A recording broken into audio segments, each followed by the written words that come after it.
আসসালামু আলাইকুম।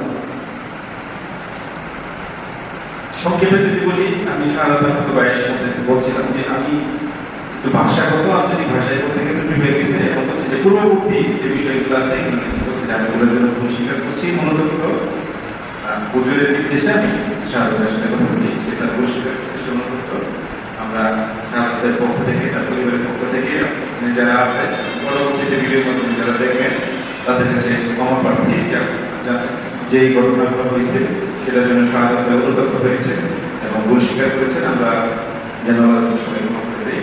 এই পর্যায়ে সাধারণ সত্যি হয়ে যে কথা বলার জন্য বিতরণ করেছে।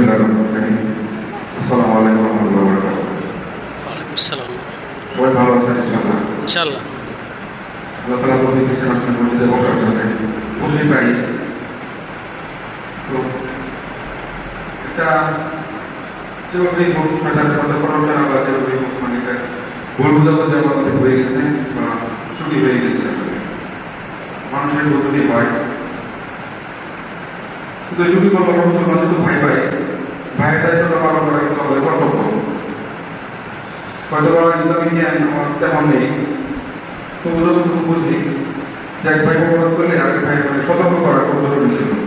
হয়তো আমার ভুল হয়েছে, একজন একটু সতর্ক করে দিলে খুব ভালো হতো সবার জন্য। আজকে এই পরিস্থিতিতে সৃষ্টি হইত না, বা আমি যেভাবে ফাইনালে নিয়েছি সেভাবে করতাম না। সামাজিকভাবে মানে ব্যাপারটা হয়ে গেছে। যাই হোক, হয়ে গেছে, সবই আমার ইচ্ছা। আল্লাহ যা করেন সব ভালো চলে করেন, এটা আমি আশা রাখি, আমি বিশ্বাস করি। সবার প্রতি ক্ষমা প্রার্থনা করছি। আল্লাহর কাছে তো আগেই বাবাকে প্রতিদিন ক্ষমা করি। আল্লাহ মহান, ওই ক্ষমাসী এবং আপনার উদাহরণ করেনি। সর্বপ্রতি কৃতজ্ঞতা, সবাই কষ্ট করে এখানে সময় দিয়েছেন।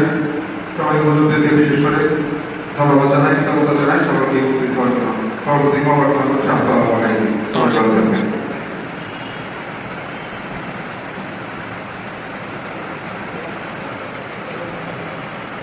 দোয়া হয়ে যাক নাকি বলে আশহাদু আল্লা ইলাহা ইল্লাল্লাহ আশহাদু আল্লা ইলাহা ইল্লাল্লাহ ওয়াহদাহু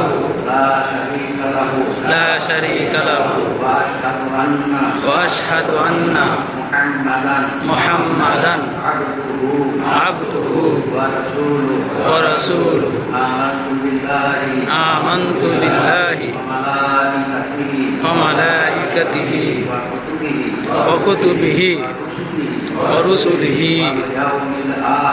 ওয়াল ইয়াউমিল আখির ওয়াল কদরি খায়রিহি ওয়া শাররিহি মিনাল্লাহি তাআলা ওয়াল বা'সি বা'দাল মাউত আমানতু বিল্লাহি কামা হুয়া বিআসমাইহি ওয়া সিফাতিহি ওয়া কাবিলতু জামিআ আহকামিহি।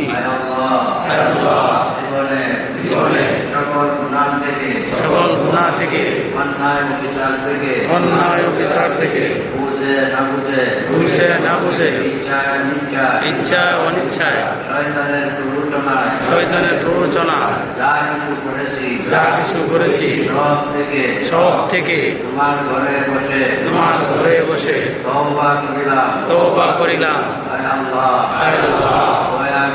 দয়া করে আমাকে মাফ করিয়া দাও। ওয়াদা করিতেছি মওত পর্যন্ত জানি না তুমি আমাকে কখন কি অবস্থায় কোথায় মৃত্যু দান করবে।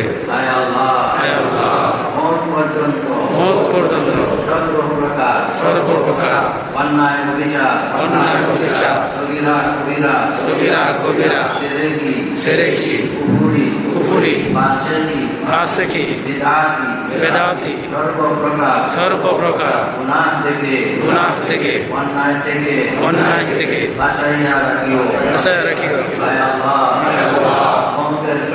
মওতের সময় ঈমানের উপর আমাকে মওত দান করিও। আমিন। ইয়া রাব্বাল আলামিন।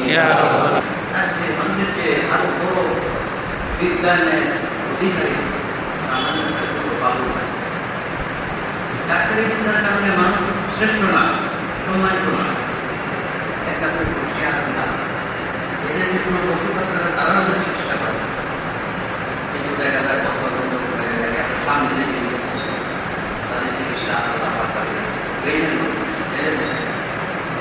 উপরে তো কত তোমার গাছ কাট গাছ খাওয়া করে এটা পরিবার এরকম আরো যোগ্য দিক দেখবেন। যেমন কোনো কারণে যে আমরা মনে করি বিরাট না, এগুলি আল্লাহ আপনার সৃষ্টির মধ্যেও আসে। তাহলে মানুষ হচ্ছে সম্মান কেন হইল? আগে কি বললাম, মানুষ দুর্বল করে আল্লাহ সৃষ্টি করছে।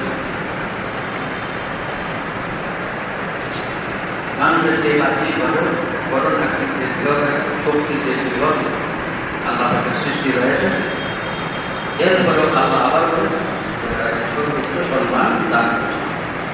ওইটা কিসের মধ্যে বলতে? একটা কিসের মধ্যে, এই কথাটা একেবারে সম্পূর্ণ। দেখেন আমাদের দেশের গ্রাম অঞ্চলে চাষায় যখন বলে গরু বাসা সব বুঝতে, তাহলে প্রতিটা প্রাণী আঞ্চলিকভাবে আঞ্চলিকভাবে বাসা বেশ কম আছে, কিন্তু প্রাণীগুলি ওই আঞ্চলিক ভাষায় বুঝে। আল্লাহ নিপুণ নিপুণ সৃষ্টি এইটার দ্বারা ধরে দেখি জ্ঞান একটা জিনিস, এইটাও আবার আল্লাহ প্রত্যেকটা সৃষ্টির মধ্যে দেখবেন। আমরা যদি গোহাল করে রাত থেকে আপনি করবে সকালে না গেছে দাদা গোয়াল করে করছে বা তুমি যে হাইটে হাইটে মাছ কোলের মধ্যে আর সামনে হইলে দেখবেন বাসগুলো যখন উঠতে পারে দাঁড়াইতে পারে খাবার খাবার করে, তখন মাছ কোন কোন দিকে আছে সেটাই দিকে বোঝা গেল তার ভিতরে জ্ঞান। মুরগের বাচ্চা যে বাচ্চা উঠে ওটার সাথে সাথে সে বুঝে তার কোন লাগাইতে এগুলি বললাম স্বাভাবিক দু একটা উদাহরণ। এছাড়া বললাম প্রত্যেকটা প্রাণীর জ্ঞান নাম একটা উদ্দেশ্য। আর কথা বলবো না, এখন আমার মনে হয় পয়সা